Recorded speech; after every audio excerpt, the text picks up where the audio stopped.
नमस्कार साथियों, UPSC MCQ series में आपका स्वागत है। सबसे पहले क्वेश्चन को रीड कीजिए, इसका आंसर कीजिए कमेंट में, फिर हम इस क्वेश्चन को पढ़ते हैं। राष्ट्रीय आपातकाल के संबंध में निम्नलिखित में से कौन सा कथन सही है?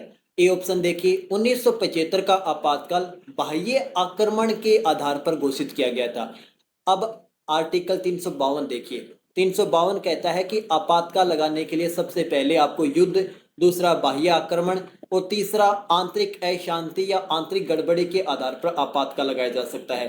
तो यहाँ पर हम देखते हैं कि जो 1975 में आपातकाल लगाया गया था वो आंतरिक गड़बड़ी के आधार पर, आंतरिक अशांति के आधार पर लगाया गया था, ना कि बाह्य आक्रमण के आधार पर। तो ये आपका ए ऑप्शन गलत हो जाता है। बी देखिए, 1975 का आपातकाल अनुच्छेद 356 के अंतर्गत घोषित किया गया था। अभी हमने बात की थी 352 के अकॉर्डिंग घोषित किया गया था।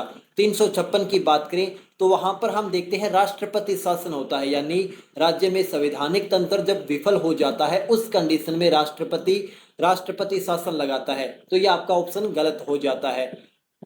सी ऑप्शन देखिए, 44वें संविधान संशोधन के बाद आंतरिक अशांति राष्ट्रीय आपातकाल का आधार नहीं रही। ये बात सही है। इंदिरा गांधी ने जो भी ज्यादती की थी, बाद में जनता पार्टी की सरकार आती है और 1978 में 44वां संविधान संशोधन करती है और 44वें संविधान संशोधन से आंतरिक अशांति शब्द को चेंज करके सशस्त्र विद्रोह कर देती है। अब कोई भी आपातकाल लगाना है तो सशस्त्र विद्रोह होना चाहिए। अब आंतरिक अशांति शब्द को वहां से डिलीट कर दिया गया है। तो आपका ये 44वां संविधान संशोधन के बाद आंतरिक अशांति राष्ट्रीय आपातकाल का आधार नहीं रही, ये सही हो जाता है और आंतरिक अशांति की जगह आ जाता है सशस्त्र विद्रोह।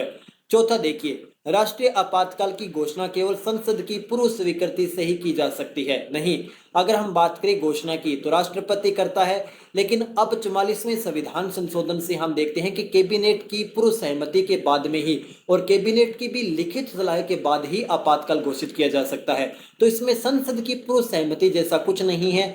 संसद बाद में आता है। आपातकाल की घोषणा के बाद में 1 महीने के भीतर दोनों सदनों से उस घोषणा को पारित करवाना होता है, लेकिन पूर्व सहमति की जरूरत नहीं होती। इसलिए आपका ऑप्शन हो जाता है सी सही।